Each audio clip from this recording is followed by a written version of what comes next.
అసలు చంద్రబాబు నాయుడు మాట్లాడితే ఏమంటాడు? ఈ మధ్యకాలంలో మీరు గోదావరి బనకచెర్ల అంశం వచ్చినప్పుడు ఆయన గారు మాట్లాడతాడు, ఏమంటాడు?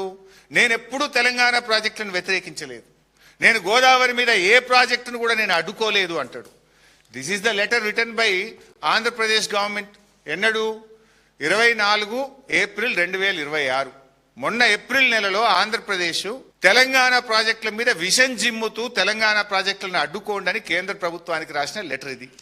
ఈ లెటర్లో తమ్మిడిహట్టిని ఆపండి, సమ్మక్క ప్రాజెక్ట్ ఆపండి, సీతారామ ఆపండి, మొత్తం తెలంగాణ ప్రాజెక్టులు ఆపండి అని 24 ఏప్రిల్ 2026 నాడు రాసిన లెటర్ ఇది.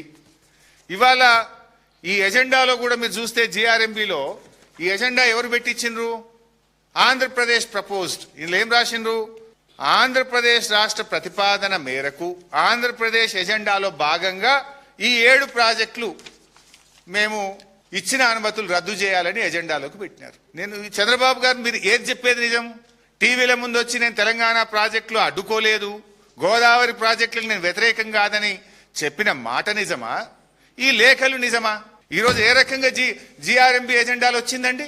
ఆంధ్రప్రదేశ్ ప్రతిపాదిస్తే తెలంగాణ ఇచ్చిన అనుమతులు రద్దు చేయాలని వచ్చింది. ఇవాళ మీరు కేంద్ర ప్రభుత్వానికి మా ప్రాజెక్టులన్నీ ఆపండి అని చెప్పి మీ ప్రభుత్వం లేఖ రాస్తుంది. అంటే ఇవాళ మీరు మీ మాటలకు చేతలకు పొంతన లేకుండా పోయింది. ఇవాళ మీరు తెలంగాణ నోటికాడ బుక్కను లాక్కునే ప్రయత్నం చేస్తున్నారు చంద్రబాబు నాయుడు గారు. ఇది తెలంగాణ హక్కులను కాలరాయడం. కేంద్రం మీ చేతుల్లో ఉందని కేంద్రాన్ని అడ్డం పెట్టుకొని ఇవాళ తెలంగాణ నోటి బుక్కను లాక్కుంటే ప్రయత్నం చేస్తున్నారు. ఊరుకో తెలంగాణ. ఇది పోరాటాలతో తెచ్చుకున్నాం. నీళ్ల కోసం ఆనాడు కేసీఆర్ గారి నాయకత్వంలో, జయశంకర్ గారి నేతృత్వంలో ఆ రోజు ఎంతో పోరాటం చేసి మేము తెలంగాణ తెచ్చుకున్నాం. నీళ్లలో అన్యాయం జరిగితే తెలంగాణ ఊరుకోదు.